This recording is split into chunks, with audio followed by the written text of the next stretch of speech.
Hey guys, meet Roberta Bell. In May of 2023, this Tallulah correctional officer from Louisiana lost her job for what she thought was right. Roberta was fired after agreeing to become the caretaker of an inmate's soon-to-be-born child to keep him out of CPS custody. Roberta cared for the infant Kason, born May 17, 2023, for nearly 2 months, but it cost her her job. A month later, Katie and baby Kason were reunited. Here is part of the WLBT3 Investigates interview. Help anybody. The child in that clip is Kason Burgess, son of inmate Katie Burgess. After being told her mother is recently coming off a divorce and she didn't want Child Protection Services to take custody of Kason when he was born, Bell offered to take care of him until she was released. But not before asking her employers weeks in advance of Katie's due date if it would lead to any repercussions. Never got a chance to get back with me until like 2 or 3 days it was time for her to deliver. That news eventually came for Bell. She says she had already given Katie her personal information to transfer to the hospital in order for her to assume the caretaker role. Then she was told she was fired. Update, the mom Katie is nowhere to be found. Roberta Bell, the former correctional officer who lost her job to protect baby Kason, tells 3 on Your Side reporter Joseph Doherty that her worst nightmare is now a reality.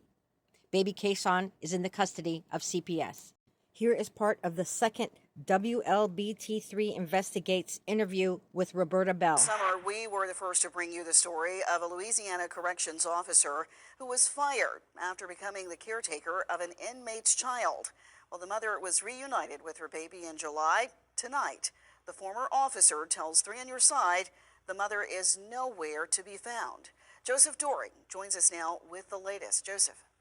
Well, Roberta Bell watched over a newborn child for nearly 2 months, waiting for the inmate she sacrificed her job for to be released. Now, just 4 months after we showed you their heartwarming reunion, the mom hasn't been seen, and Bell's worst nightmare is now reality. First thing went to my head, I said, oh Lord. I said, Jesus, no. It's been 5 months since we first showed you the incredible actions that Roberta Bell, a former correctional officer who took on the task of caring for a child that belonged to an inmate in a Tallulah, Louisiana detention center. And 4 months since the mother, Katie Burgess, was released from prison and reunited with her son, Kason, along with the woman who sacrificed everything for her. That's all in...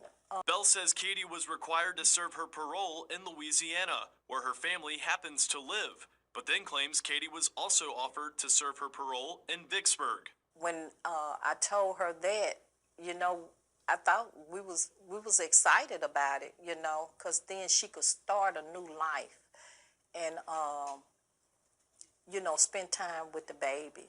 Bell says she bought Katie a phone to keep in touch with her parole officer, but the only communication she had with Katie was through Facebook Messenger, which was over a week ago. And she said they took Kason, and she said my mom and Cynthia is behind it all.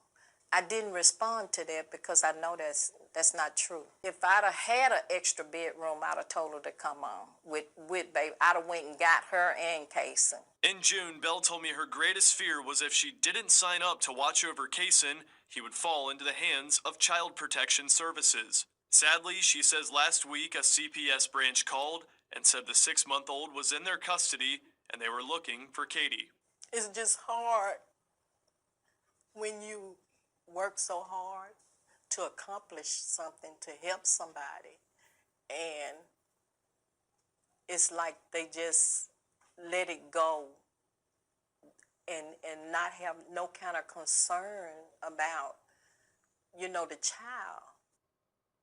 Not letting it end without a happy ending, she says her Serenity Center for women like Katie who've been released from jail and need guidance will be opening early next year. Joseph Doring, 3 on Your Side.